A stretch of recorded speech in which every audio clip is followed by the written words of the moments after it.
खुद को बदलने का सबसे सरल तरीका है उन जगहों पर चुप रहना जहां शब्दों से ज्यादा मौन की जरूरत होती है। मौन ही वह कुंजी है जो आत्म अधिकार और शांति का मार्ग खोलती है। नमस्कार दोस्तों, स्वागत है आप सभी का। बिना किसी देरी के बढ़ते हैं आज की इस कहानी की ओर। बहुत समय पहले की बात है। मगध राज्य के एक छोटे से गांव में एक युवक रहता था जिसका नाम अंशुमान था। वह बहुत ही अधीर और गुस्सैल स्वभाव का था। छोटी छोटी बातों पर बहस करना और हर बात का उत्तर तुरंत देना उसकी आदत बन चुकी थी। धीरे धीरे उसके इस स्वभाव के कारण लोग उससे कतराने लगे। अंशुमान खुद भी इस बात को महसूस करता था कि उसका स्वभाव उसके जीवन में शांति और खुशियां लाने के बजाय तनाव और अकेलापन बढ़ा रहा है। लेकिन वह समझ नहीं पा रहा था कि उसे इस स्थिति से कैसे बाहर निकलना चाहिए।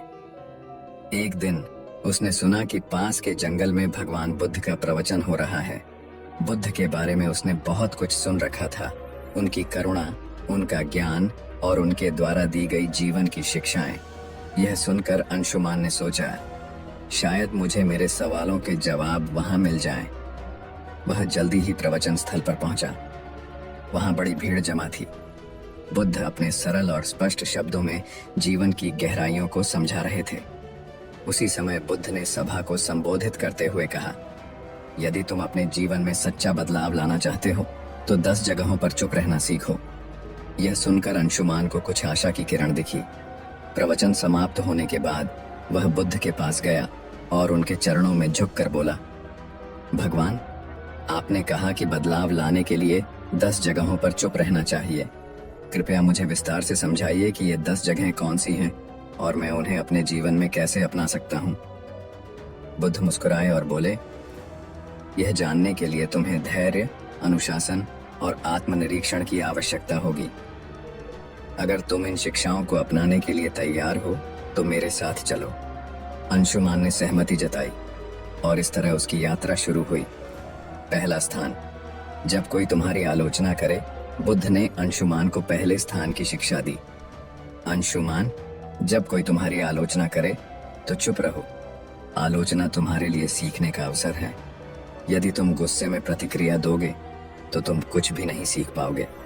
लेकिन अगर तुम चुप रहकर सोचोगे तो तुम समझ सकोगे कि वह आलोचना सही है या गलत। बुद्ध ने उसे एक उदाहरण दिया। एक बार एक व्यक्ति ने मुझे अपशब्द कहे। मैंने चुप रहकर उसकी बात सुनी। जब वह थक गया तो मैंने उससे पूछा, अगर तुम किसी को उपहार दो और वह उसे न ले तो वह उपहार किसके पास रहेगा? वह बोला, मेरे पास। मैंने कहा, तुम्हारे ये शब्द भी तुम्हारे पास ही रहेंगे क्योंकि मैंने इन्हें स्वीकार नहीं किया। अंशुमान ने इसे अपने जीवन में अपनाने का निर्णय लिया। शुरुआत में यह कठिन था, लेकिन धीरे धीरे उसने महसूस किया कि आलोचना सुनने के बाद चुप रहने से वह आत्मनिरीक्षण कर पाता है। दूसरा स्थान, जब कोई तुमसे बहस करे। कुछ दिन बाद बुद्ध ने अंशुमान को दूसरे स्थान पर चुप रहने का महत्व समझाया। जब कोई तुमसे बहस करे तो चुप रहो। बहस में सच नहीं बल्कि अहंकार की जीत होती है। यदि तुम चुप रहोगे तो तुम स्थिति को बेहतर समझ सकोगे और सही निर्णय ले सकोगे। बुद्ध ने एक किसान की कहानी सुनाई। 2 किसान अपनी जमीन के छोटे से टुकड़े को लेकर झगड़ रहे थे। दोनों का मानना था कि वह जमीन उनकी है। जब मैंने उनसे पूछा कि क्या उन्होंने जमीन अपने साथ लाई थी जब वे जन्मे थे या क्या वे इसे अपने साथ ले जाएंगे जब वे मरेंगे, तो वे चुप हो गए। इस शिक्षा ने अंशुमान को सिखाया कि बहस में पड़ने से बेहतर है चुप रहकर समाधान की ओर बढ़ा जाए। तीसरा स्थान, जब कोई गुस्से में हो। बुद्ध ने अंशुमान से कहा, गुस्सा आग की तरह है। यदि तुम इसमें घी डालोगे तो ये और भड़क जाएगा। इसलिए जब कोई गुस्से में हो तो चुप रहो। उसकी गुस्से की ऊर्जा खत्म हो जाएगी। इसके लिए उन्होंने एक कहानी सुनाई। एक राजा ने अपने मंत्री को गुस्से में फांसी की सजा सुनाई। मंत्री ने कुछ नहीं कहा। अगले दिन राजा को पछतावा हुआ और उसने मंत्री को माफ कर दिया। अगर मंत्री उस समय राजा से बहस करता तो शायद उसकी जान चली जाती। अंशुमान ने इसे भी अपने जीवन में अपनाया। चौथा स्थान, जब तुम दुखी हो। एक दिन अंशुमान को किसी बात पर गहरा दुख हुआ। उसने बुद्ध से कहा, भगवान, मैं इस पीड़ा को सहन नहीं कर पा रहा। बुद्ध ने कहा, जब तुम दुखी हो तो चुप रहो। दुख तुम्हारे भीतर के बदलाव का द्वार हो सकता है। चुप्पी में तुम्हें अपने प्रश्नों के उत्तर मिल सकते हैं। बुद्ध ने उसे यह भी बताया कि दुख तुम्हें मजबूत बनाता है, बशर्ते तुम उसे समझने की कोशिश करो। 5वां स्थान, जब कोई तुम्हें उकसाए। बुद्ध ने अंशुमान से कहा, जब कोई तुम्हें जानबूझकर उकसाए तो चुप रहना ही सबसे बड़ा उत्तर है। यह तुम्हारी शक्ति और धैर्य को दर्शाता है। उन्होंने एक साधु की कहानी सुनाई। एक बार एक साधु को गांव के लोग परेशान करते थे, लेकिन वह साधु हमेशा शांत रहता था। धीरे धीरे गांव वालों ने उसे तंग करना छोड़ दिया। उनकी चुप्पी ने उन्हें बदल दिया।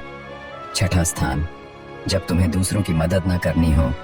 बुद्ध ने समझाया, हर जगह मदद करने की जरूरत नहीं होती। जब कोई तुम्हारी राय न मांगे तो चुप रहना बेहतर है। यह शिक्षा अंशुमान के लिए बहुत उपयोगी साबित हुई। 7वां स्थान, जब तुम्हें अपने ज्ञान पर घमंड हो। बुद्ध ने कहा, ज्ञान विनम्रता का आभूषण है। यदि तुम अपने ज्ञान का प्रदर्शन करोगे तो वह खोखला हो जाएगा। 8वां स्थान, जब कोई सत्य सुनने को तैयार न हो। बुद्ध ने अंशुमान से कहा, सत्य का मूल्य तब तक नहीं होता जब तक उसे स्वीकार करने वाला तैयार न हो। ऐसे में तुम्हारे शब्द व्यर्थ होंगे और तुम केवल अपना समय और ऊर्जा खो दोगे। फिर उन्होंने विस्तार से बताया, जब तुम किसी को सत्य बताने की कोशिश करोगे लेकिन वह अपने भ्रम या अहंकार में डूबा होगा तो तुम्हारे शब्द उसे असहज कर देंगे। ऐसे समय में चुप रहना ही सबसे बड़ा उपाय है। सत्य का बीज तभी फलेगा जब जमीन तैयार हो। बुद्ध ने अंशुमान को एक कहानी सुनाई। एक राजा के दरबार में एक साधु आया और कहा, राजन, तुम्हारे निर्णय गलत हैं। राजा को यह सुनकर गुस्सा आ गया और उसने साधु को दरबार से बाहर फेंकने का आदेश दिया। साधु ने जाते जाते कहा, सत्य कहने का समय अभी नहीं आया। जब तुम्हारा मन इसे समझने के लिए तैयार होगा तब मैं लौटूंगा। वर्षों बाद राजा ने अपनी गलतियों से सीख ली और साधु को फिर से बुलाया। इस बार राजा ने न केवल साधु की बात सुनी बल्कि उसे अपने जीवन का मार्गदर्शक भी बनाया।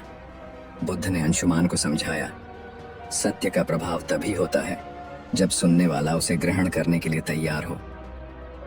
9वां स्थान, जब परिस्थितियां तुम्हारे नियंत्रण में न हो। बुद्ध ने कहा, जीवन में कई बार ऐसी स्थितियां आती हैं जिन्हें तुम बदल नहीं सकते। उन पर क्रोधित या व्याकुल होकर तुम केवल अपनी शांति को खोओगे। ऐसे समय में चुप रहना ही सबसे बुद्धिमानी है। उन्होंने समझाया, चुप रहना कोई कमजोरी नहीं बल्कि धैर्य और संतुलन का प्रतीक है। जब परिस्थिति तुम्हारे बस में नहीं हो तो उसे स्वीकार करो और शांत रहो। यही मानसिक शक्ति का आधार है। बुद्ध ने एक घटना का जिक्र किया। एक बार एक किसान ने बुद्ध से पूछा, मेरा खेत सूखा पड़ा है, बारिश नहीं हो रही, मैं क्या करूं? बुद्ध ने उत्तर दिया, तुम बारिश नहीं बदल सकते, लेकिन तुम अपनी मेहनत को दिशा दे सकते हो।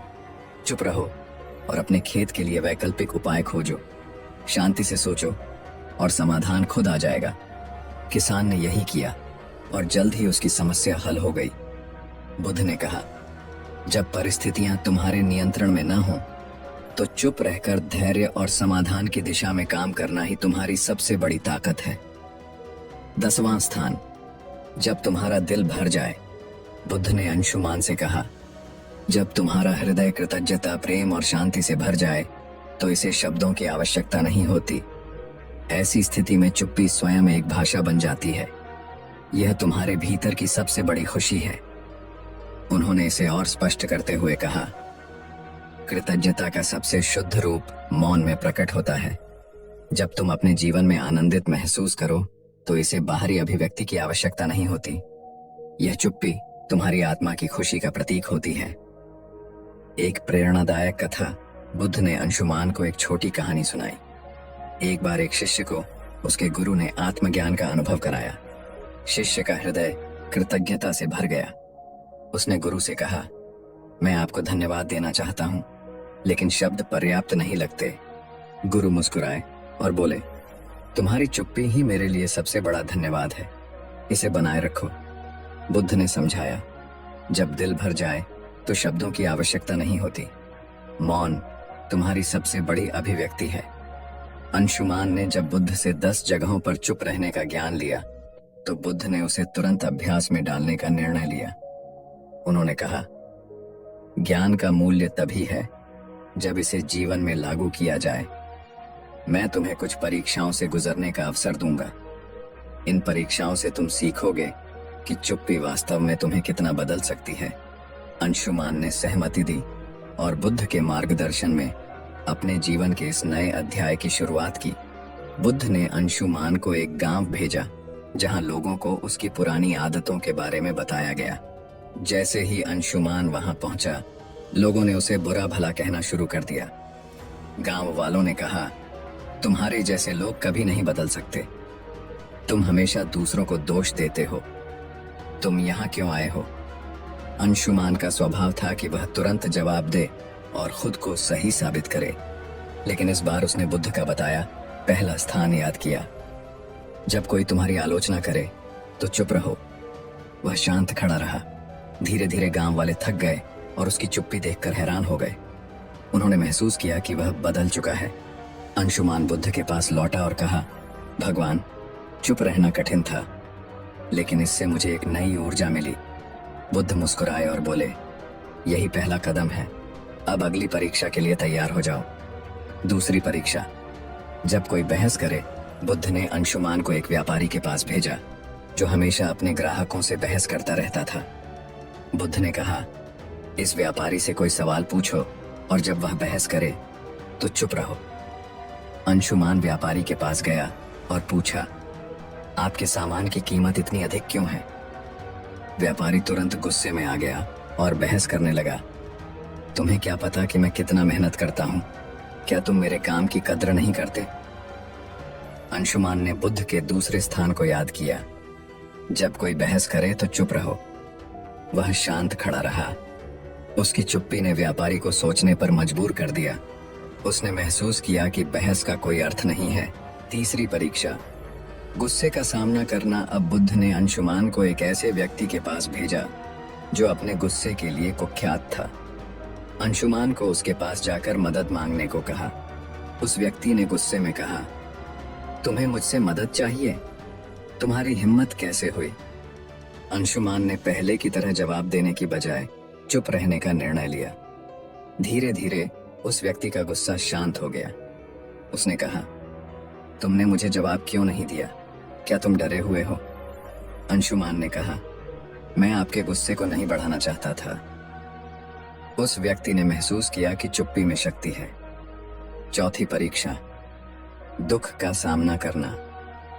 अगली परीक्षा में बुद्ध ने अंशुमान को एक विधवा स्त्री के पास भेजा जिसका इकलौता बेटा हाल ही में मृत्यु को प्राप्त हुआ था। वह स्त्री अपनी पीड़ा में किसी से बात नहीं करती थी। बुद्ध ने कहा, उसके पास जाओ और बिना कुछ कहे उसकी मदद करो। अंशुमान उसके पास गया और बस उसके पास बैठा रहा। उसने कुछ नहीं कहा, लेकिन उसकी मौन उपस्थिति ने स्त्री को सांत्वना दी। उसने पहली बार किसी से अपनी कहानी साझा की और अपने दुख से उबरने का प्रयास किया। बुद्ध ने कहा, दुख में चुप्पी कई बार शब्दों से अधिक प्रभावी होती है। पांचवी परीक्षा। उकसावे का सामना करना। बुद्ध ने अंशुमान को एक ऐसे समूह के पास भेजा जो उसे उकसाने के लिए तैयार था। उन्होंने अंशुमान को अपमानजनक बातें कहीं, लेकिन अंशुमान शांत रहा। उसकी चुप्पी ने उन्हें हार मानने पर मजबूर कर दिया। परीक्षाओं के बीच अंशुमान ने बुद्ध से पूछा, भगवान, चुप रहना कैसे इतना प्रभावी हो सकता है? बुद्ध ने कहा, एक बार एक राजा ने एक साधु से पूछा, जीवन में सबसे बड़ी ताकत क्या है? साधु ने राजा को एक कटोरा पानी और तेल दिया।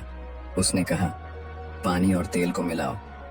राजा ने कोशिश की, लेकिन तेल पानी में घुल नहीं पाया। साधु ने कहा, चुप्पी तेल की तरह है, इसे आपसे अलग नहीं किया जा सकता। जब तक तुम इसे संभालोगे, यह तुम्हारी सबसे बड़ी ताकत रहेगी। अंत की परीक्षा। जब दिल भर जाए, अंत में बुद्ध ने अंशुमान को खुद से एक और परीक्षा लेने को कहा। उन्होंने कहा, जब तुम्हारा दिल खुशी और कृतज्ञता से भर जाए, तब चुप्पी को अपनाओ। अंशुमान ने महसूस किया कि जब वह अपनी सभी परीक्षाओं में सफल हुआ तो उसका दिल शांति और आनंद से भर गया। उसने बुद्ध के चरणों में झुककर कहा, भगवान, मैं बदल चुका हूँ। अब मैं जानता हूँ कि चुप्पी ही सच्चा ज्ञान है। यह कहानी हमें सिखाती है कि चुप रहना केवल बोलने से बचना नहीं है। यह एक आंतरिक शांति और समझ का प्रतीक है। बुद्ध की यह शिक्षा हमें अपने जीवन के हर पहलू में संतुलन और शांति लाने का मार्ग दिखाती है। जब हम बोलने की बजाय सुनना और समझना सीखते हैं, तो जीवन वास्तव में बदलने लगता है। यह कहानी हमें सिखाती है कि चुप्पी सिर्फ शब्दों का अभाव नहीं, बल्कि आत्मा की भाषा है। चुप रहना सीखो, यही सच्चा बदलाव है।